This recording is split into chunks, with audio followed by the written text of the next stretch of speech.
Students, welcome to Right Knowledge Education. आज हम cover कर रहे हैं ग्रेड 8 का lesson number 6 part 2 Jody's fawn के अंदर। अगर आपने अभी तक पार्ट 1 का वीडियो नहीं देखा है तो मैं आपको रिकमेंड करूंगा कि पार्ट 1 देखिए और फिर ये वीडियो पार्ट 2 हम कवर कर रहे हैं, जिसमें हम देख रहे हैं कि जॉडी जो फॉन्ट को ढूंढने के लिए मिनविल के साथ फॉरेस्ट में जाता है। अब क्या वो जॉडी अपने साथ मिनविल के साथ फॉन्ट को ढूंढ पाता है कि नहीं? तो आइए देखते हैं इस वीडियो लेक्चर के अंदर कि कैसे आगे की स्टोरी कंटिन्यू होती है। Jordi gave himself over to the thoughts of the phone। Jordi जो है वो अपने मन के अंदर से अब फोन के जो विचार है उसको थोड़ी देर के लिए रोक लेता है and they pass the abandon clearing. Abandon clearing मतलब ये जो खुला मैदान था, अब वहां से वो लोग गुजर चुके हैं, मतलब कि कहीं ना कहीं फॉरेस्ट एरिया में वो लोग एंटर हो चुके हैं। कौन कौन जा रहे थे? जॉडी और उसके साथ थे मिनविल। यस, ही सेड, वो कहता है जॉडी कि कट टू द नॉर्थ मिनविल। मिनविल को वो डायरेक्शन दिखा रहा है, जैसे कि उसको रास्ता पता है कि आगे जाके हमें नॉर्थ में मतलब मुड़ना है। And it was up here that the pa got bitten by the snake. Jody यहाँ पे जो स्टोरी हुई थी, जो चीज हैपन हुई थी, वो बता रहा है मिनविल को कि यहाँ आगे ही वो जगह है जहाँ पे पापा को स्नेक ने काटा था।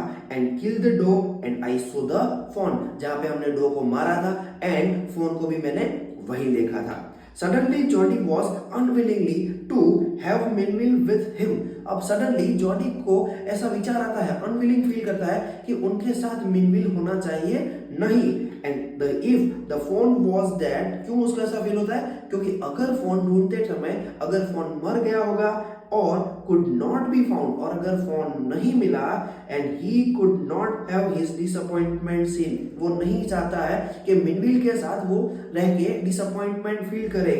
एंड इफ, और अगर फोन वॉज देयर, अगर फोन वहां पे है, and the meeting would be so lovely and so secret that he could not endure to share it. और मिनविल नहीं चाहता, मतलब कि जॉडी नहीं चाहता है कि मिनविल उसके साथ रहे, और अगर फोन उसको मिल गया तो फोन के साथ उसकी जो मीटिंग रहने वाली है वो बहुत ही लवली और सीक्रेट रहने वाली है। वो अपना एंड्योर शेयर नहीं करना चाहता था मिनविल के साथ, और इसीलिए देखिए वो आगे एक बहाना करता है। एंड ही सेड, वो मिनविल को सजेस्ट करता है और कहता है कि इट्स नॉट फार नाउ, अब हम दूर नहीं है, but the scrub is very thick for the horse, मतलब कि आगे जो घास है, जो आगे पेड़ियां मतलब कि पेड़ पौधे हैं, वो हॉर्स के लिए बहुत ही स्क्रब वो ठीक है। तो आगे मतलब कि घोड़े के साथ हम आगे ना जाए तो ही हमारे लिए अच्छा है। And I can make it on my foot, और मैं आगे चल के पैदल चला जाऊंगा, but I am afraid to leave you.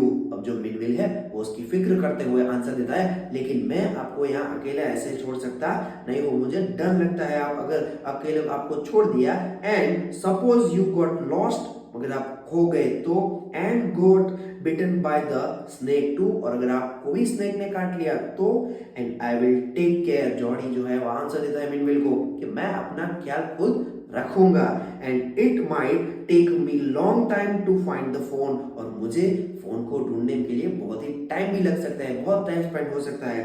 And if is wandered, और वो अभी इधर उधर घूम रहा होगा और भटक गया होगा, leave me of right here, मतलब कि अगर इस टाइप से मैं बहुत लंबे वक्त तक उसको ढूंढता रहूंगा, अगर आप मुझे अभी यहाँ पे छोड़ दो तो उसको मुझे ढूंढने के चांसेस में टाइम कम स्पेंड होगा। और इसी तरह से मिनविल जो है वो अब जॉडी को अकेला फॉरेस्ट में छोड़ के जाने वाले हैं। एंड ऑल राइट, मिनविल सही कहते हैं कि ठीक है, but you take care, it's easy now, मतलब अब आगे जाके अपना ख्याल रखना। And you know north here and east. अब जॉडी को आंसर पूछता है मिनविल, क्या आपको डायरेक्शन पता है कि ईस्ट कहाँ है, नॉर्थ कहाँ है? एंड देयर जॉडी आंसर देता है, और इस तरह से डायरेक्ट करता हुआ कि इस साइड नॉर्थ है, इस साइड ईस्ट है, इस साइड साउथ है, मतलब कि डायरेक्शन उसको पता है। इस तरह से वो जॉडी जो है वो आंसर देता है मिनविल को। एंड इस प्रकार से एक इंडिकेशन देता है कि that toll pine make a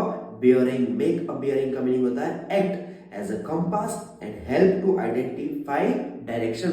ऐसे एक टूल जैसे कि वो कंपास का काम कर रहा हो कि किस साइड डायरेक्शन है वो हमें पता चले। तो यहाँ पे डायरेक्शन यूज करने के लिए उन्होंने एक टॉल पाइन का जो ट्री है उसको समझाया हुआ है कि वहां जो टॉल है पाइन का ट्री वो हमें डायरेक्शन दिखाएगा। और मिलविल कहता है कि सो लॉन्ग, जी हाँ वो बहुत लंबा है। एंड जॉडी कहता है so long Millwheel and I am obliged, मतलब कि मैं आपके लिए क्या हूँ, ऑब्लिगेट का मीनिंग होता है कि मैं आपका आभारी हूँ, आपने मेरे लिए जो कुछ भी किया उसका मैं आभार व्यक्त करता हूँ। He waited for the sound of the horse to end, यहाँ पे हॉर्स का मीनिंग होता है जो हॉर्स होता है उसके जो पैर के नीचे के जो हिस्से होते हैं दैट इज कॉल्ड हॉर्स। यहाँ पे आप पिक्चर में देख सकते हो, ये जो पिक्चर है वो हॉर्स की पिक्चर है। And then cut to the right, और जब घोड़े की जो आवाज है वो आनी बंद हो जाती है, मतलब कि मिनविल वहां से जॉडी को छोड़ के दूर चले जाते हैं, तब जॉडी आगे से राइट की ओर मुड़ता है। And the scrub was still, और अभी भी आगे वो घास था। And only his own cracking of the twigs, और सिर्फ उसके जो क्रैकिंग ऑफ द ट्विंग्स मतलब कि जो नीचे पैर में जो छोटी छोटी जो फसल मतलब कि छोटी जो लकड़ियां या ऐसे जो सूखी हुई ड्राई लीव्स की आवाज आ रही थी, साउंडेड अक्रॉस द साइलेंट, पूरी और एकदम साइलेंट शांत था। लेकिन वो चल के जो जा रहा था जॉडी, तो उसके पैरों की जो आवाज उसको सुनाई दे रही थी। He wondered for an instant if he had mistaken his direction, अब थोड़ी देर वो गुम हो जाता है और उसको लगता है कि वो रास्ता भटक चुका है। और आगे देखते हैं कि वो क्या होता है, उसको क्या फोन मिलता है कि नहीं। And then a buzzard rose in front of him, और थोड़ा आगे जाते ही उसको क्या देखने को मिलता है, बजर्ड क्या होता है, a large bird like a vulture that eat for a fresh or dead animal, एक ऐसा पक्षी जो बड़ा होता है वेल्चर की तरह और जो फ्रेश जो मरे हुए जो एनिमल्स होते हैं उसका मीट खाता है। And Ross in front of him, मतलब वो उसके आगे देखने को मिलता है। And flapped into the air, जो उड़ जाता है। And he came into the clearing under the ऑक, मतलब कि आगे जाके जो क्लियर पार्ट होता है जहां घास नहीं होता है उस ऑक के नीचे वो रुकता है। And buzzard set in a circle across a cackles of the doe, मतलब कि जो डो जहां पे मरा हुआ था उसका जो डेड बॉडी जहां पे कैकल्स जो उसका डेड बॉडी पड़ा था वहां पे वो उसको बर्जर्ड है वो देखने को मिला था। They turn their head on their long scrawling neck, और जो बर्ड था वो जो जॉडी की आवाज आई तो वो अपने नेक को पीछे मोड़ के उसको देखता है। एंड हिज्ड एट हिम, और उसकी ओर घूरता है। And he threw his bough at them and then flew into the adjacent tree.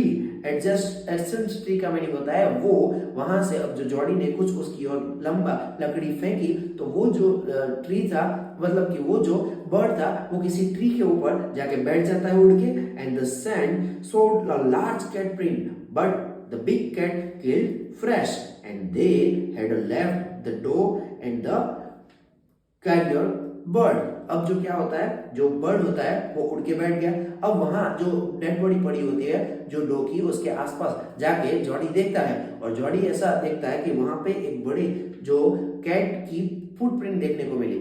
जो बड़ी कैट होती है वो जनरली जो फ्रेश किल करके ही एनिमल्स को मारती है, और जो कैरियर बर्ड्स होते हैं वो मारे हुए इस एनिमल्स को खाते हैं जो बच्चा कुचा होता है। And he parted the grass at the place where he had seen the fawn, आगे जाके जहां पे उसने फॉन को देखा था उस पेड़ और पौधों को वो आगे करता है। And it did not seem possible that it was only yesterday and the phone was not there, और वो आगे जाके देखता है जहां पे उसने फोन को देखा था, लेकिन अब फोन वहां पे रहा नहीं है, वहां पे उसको फोन देखने को नहीं मिलता है।